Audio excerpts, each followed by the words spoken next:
ได้เตรียมเสบียงอาหารการกินไว้ยุกยอแขกคนเพิ่นมามื้ออื่นว่าสั้นสายุกยอเฮือนไม่ตู้นี่แหละพอดีอยู่ในนี่ก็แม่นมีหมูกับไก่ฮะโอ้ผู้เดียวย่อนี่ก็เติบนึงนั่นแหละเอ้าสุดแล้วเนาะว่า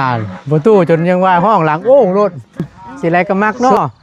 เอาบ่ไผหยะไผหยะบ่ทอนเอามันบ่ได้หนวกหูได้ตัวเอ้ยอะไรสังกะสีก็จะบ่ให้สังกะสีเงินบ่พอนี่แล้วเอาไผหยะเอาเนาะมันจังบ่แพงเนาะเอาแต่หยาเอาไผหยะมุ้งเอาได้คือกันเนาะ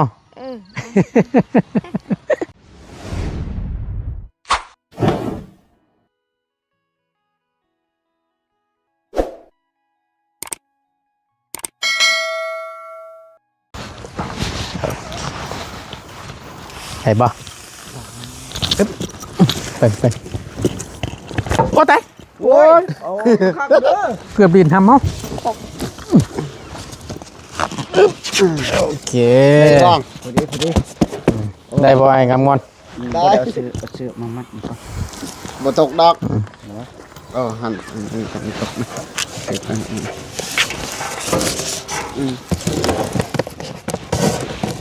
เสือกแล้วก็เนาะมัดไว้ชั่วข้าวเนาะเดี๋ยวจะค่อยพอมันบ่ตกเป็นที่พอเป็นพอเป็นที่ด้วยฉันเอาหาเด้อไอ้งามงอนเด้อได้พี่น้อง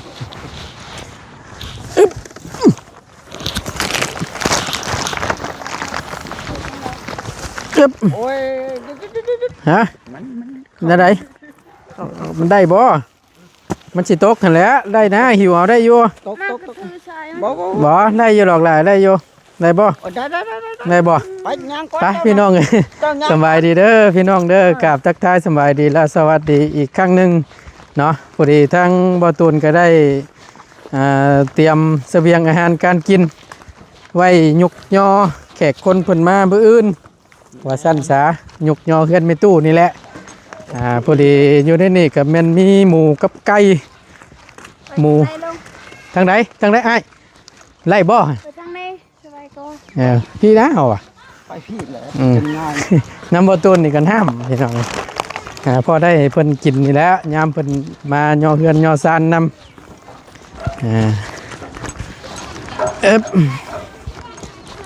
ลงนี่บ่ได้บ่ลงนี่แล้วเว้ยคอยเด้อโชเฟอร์รถโชเฟอร์ร้อยอยู่บ่ร้อยอยู่คันน่ะใครอยู่สั่นตัวนี้ก็บ่ร้อยปานใดเด้อคอยไปใช้เบรกมันน่ะบ่มีเบรกห่วยตีนผิดแล้วคอยเด้อฉันเด้อฮึบได้บ่จุ้ยอะไรกับข้าวสารน้ำเน่พี่น้องพอได้ไปตื้มกันไปมายันว่าประตูเรายันบ่ทันได้สีบ่ทันได้ต่ำบุประมาณ10 โลนี่แหละคำสีเหาะอยู่แล้วนี่แหละพอดีแล้วสำนึกอะไรเราเฮาบ้านเราเฮานี่แหละเบิ่งได้ต่ำอันกระเทหน้าหนูหัวคิดกุ้นได้ส่วนไก่คำโอ้ตายบ่เป็นยังได้บ่ได้เอาอย่าว่าสั้นว่าซี่เด้อหานี่เด้อซอยกันเนาะเดี๋ยวปืนซื้อกาแฟให้กินบ่ได้ลืมได้บ่ลืมซื้อให้กินอยู่จัดเตรียมไว้ให้อยู่ดอกน้ำนี่ก็เบิดไปอยู่แสนพี่น้องเอ้ยแสน1ผู้ดีได้อยู่4 แพ็คพอดีซื้ออยู่ห้านอ้ายเราทีนั่นแหละจุ้ยเฮ็ดยังถ้าอยู่ชื่อโอ้ยกินแล้วว่าเข้ากันไปทางใดพุ่นละไปถามประตูพุ่นละไว้เฮือนประตูพุ่ไปมาพี่ไปแล้วก็เจ้าก็พาคนไปเลยมาพี่ฉันมา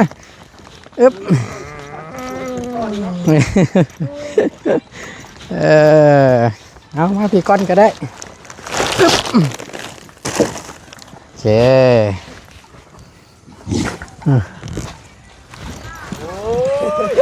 ไก่กีฬาไก่ก็แบบเด็ดเด้อไก่เยอะอ๋อก็ไม่พูดได้ได้หัวเอาจะด้วยแต่ได้แต่มันยังกระต้อมดูด้วย น้ำก้อน เจะกระดมจะจ้าไปจากกระจ้าไปหล่ะจะจ้ากระดมอย่ามาตามไปเลยเด้อ อยู่ในนี่มีตัวอยู่ในนี่นั่นหมู10 โลแล้วก็กับไก่3 ตัว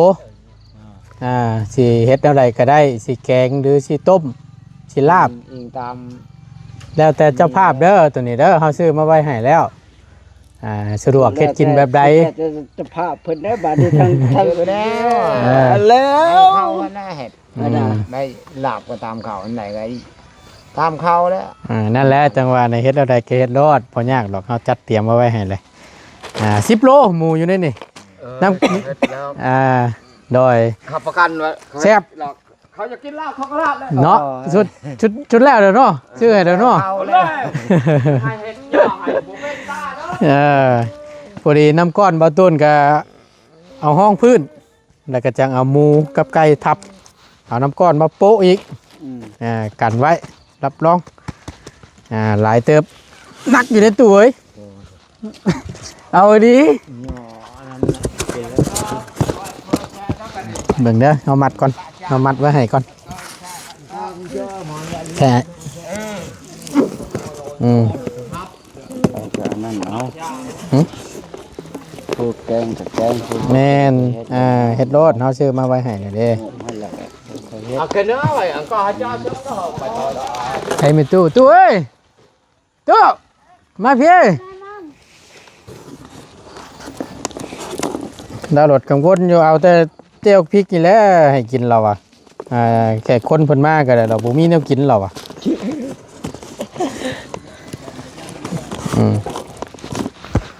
พอตัวเอามาแล้วรอบหนึ่งพี่น้องพักหญ้าขาหุ่นเป็นกะหล่ำแล้วก็พักหอมลาบมันแหละพวกต่างๆนานาบางฮุงเกลือพริกปิ้งนัวครบหมดเลยจัดเตรียมไว้ให้ครบบ่อยอย่างนะอันนี้สิเป็นข้าวนี่สิเป็นน้ำมาพี่สบายดีเด้อสวัสดี สบายดีอันนี้เฮาจัดเตรียมไว้มาให้เด้อกับข้าวเด้อตัวนี้สิเป็นน้ำนี่เด้อนี่แหละอยู่ในนี่4 แพ็คอยู่ในนี่นะน้ำดื่มน้ำกินเอาไว้ให้แขกคนเพิ่นมานั่นแหละอยู่ในนี่แม่นหมู10 โลไก่3 ตัวอยู่ในนี่เฮาใส่น้ำก้อนไว้ให้แล้วอันนี้สิเป็นข้าวเด้อเอาไว้ตื่มเด้อไว้นึ่งไว้มาชูกันกินหั่นแหละแขกคนมื้ออื่นมาจัดแจงเบิ่งโอ้ยตื่นเด้โอ้ยตื่นเด้สิเอ้ย บ่าวสีบ่ โอ้ยบ่สิได้นั่นได้ได้กินขนมนี่โอ้ย แม่นบ่เอาจะมีตัวคอยยืนเอาที่ละอันที่ละอย่างอึ๊บตัวเอาน้ำเด้ออึ๊บนี่มี4 แพ็คโอ้ยหมูแม่หมูตัวใหญ่งามแท้อันนี้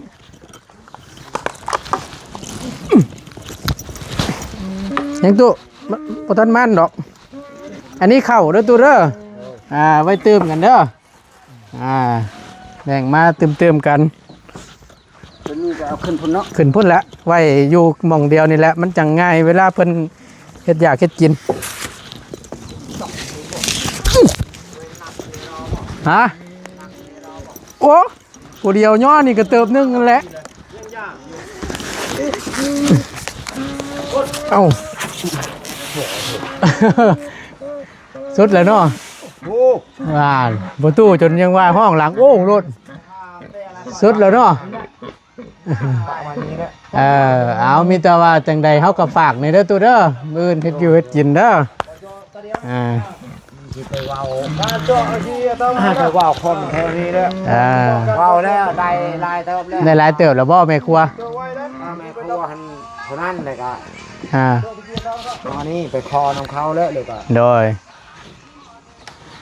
อันนี้ไปคอน้ำแม่มาหัน ขอเบิ่ง คอน้ำข้าวข้างนี้ให้ไปให้เต็ม โดยเอาซอยๆกันนั่นแหละเนาะ ซอยๆกันโดยเอาก็ถือว่าเป็นอะไรสีเฮา คักแล้ว คักแล้วบ่ โตเฮ็ด เออ นะครับว่าอ้อ ตุ๊เอาเบิ่งพี่ตุ๊ฟังเบิ่งพี่เบิ่งพี่ไปมาเบิ่งก่อนพี่น้องเบิ่งรอบสองมาพี่เจ้าน่ะมาน้ำกันพี่เจ้านั่นโยเห็นได้ไหน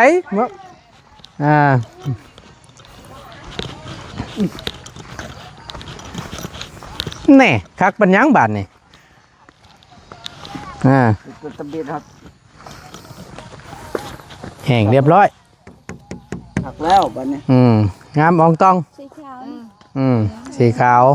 แต่ถ้าง่ายเสียวแนวแนวตัดโยแป้นลมสีขาว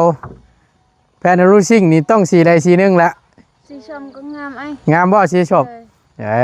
สมกับสม สีส้มแบบอันเหินไม่ตู้เห็นบ่ ลังเดียวหนึ่งเดียวในหมู่บ้านนั่นแหละสีชมนี่เนาะ แม่นเฮาระมักโตสีทะเลเป็นไปได้บ่ สีทะเล สีมังคุดนะ แบบนี้สีทะเลมันสีเร่ๆนะสีมุงคุด แบบอันเหินลุงอาดน่ะเด้สีมังคุด โอ้สีมุงคุดกับบ่ได้ต่างจังกับสีเขียวกิมอย่างนี้ได้นี่ คล้ายๆกันได้นี่ โอ้ยไปเว้าไปดันแล้วบ้านนี้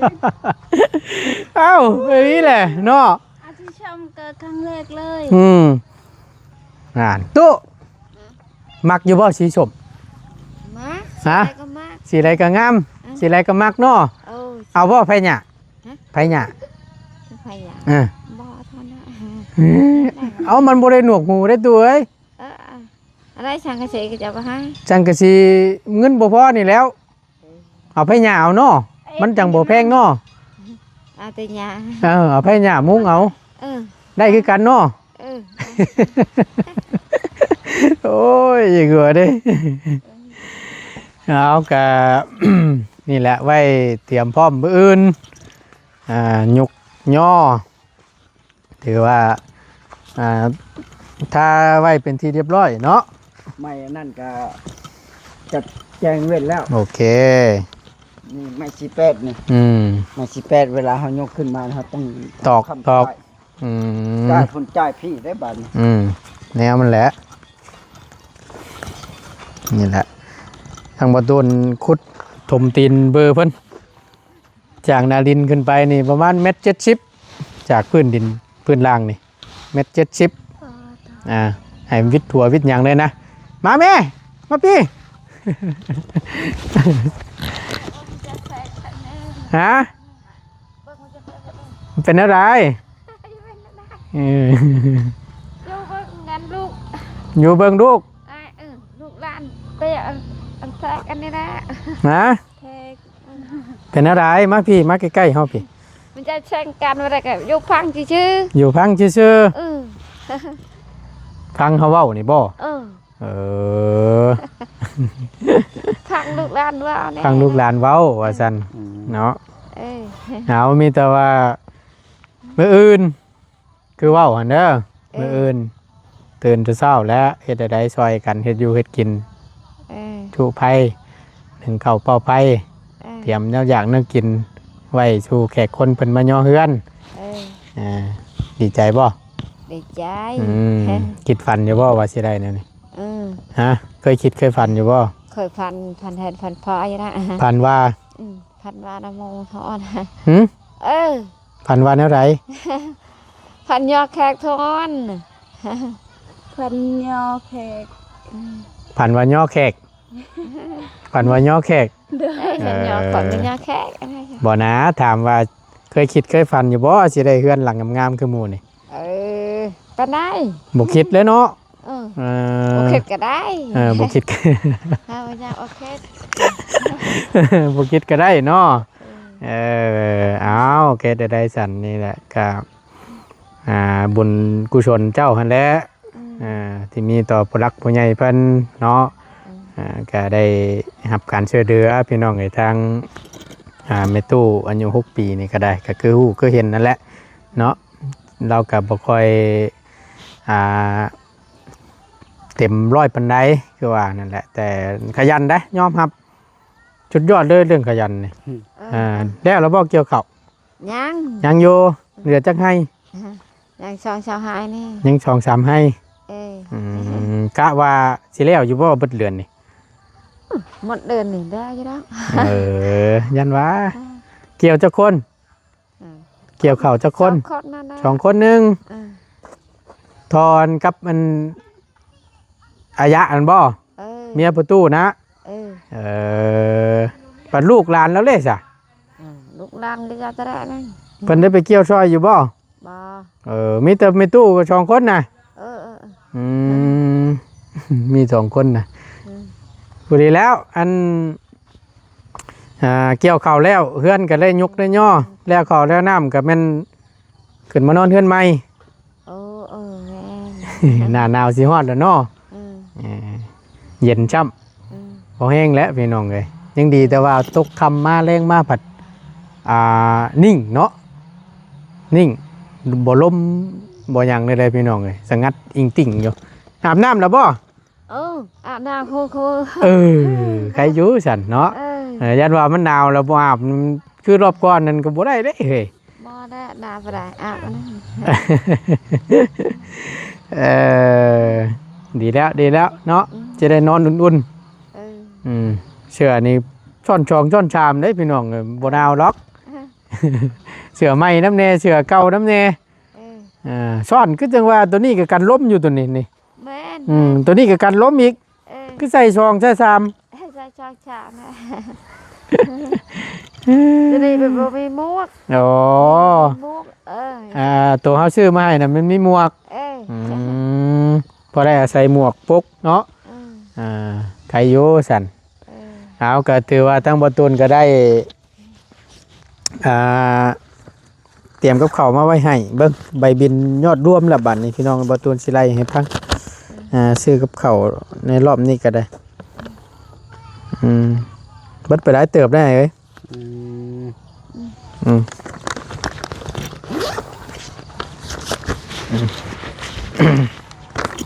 พอทั้งบ่ตูนชื่อในครั้งนี้ก็เบิดไปอยู่1,255,000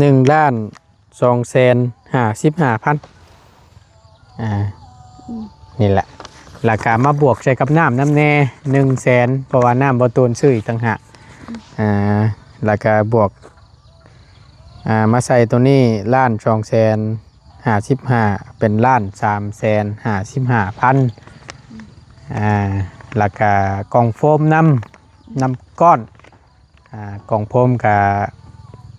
เอาขนาดกลางเพิ่นกับ120,000ว่าซั่นป้าโตแพงอยู่ดิราคาน้ำก้อนน้ำแน่บ่ตัวซื้อรวมๆไปแล้วตกอยู่140,000-150,000พุ่นละพี่น้องเนาะถือว่านักหน่วงอยู่รอบนี้ก็ได้เบิดโดยก็บ่เป็นหยังเนาะทางพ่อกับแม่เราก็จัดการรถบ่ตูนเลยว่าซั่นลูกอยู่ในหน้างานนั่นสิฮู้ดีว่าอีหยังมันขาดอีหยังมันสมควรใช้หรือว่าสมมาปาควรลูกจัดการรถเด้อว่าซั่นเด้อว่าผู้ที่เป็นทั้ง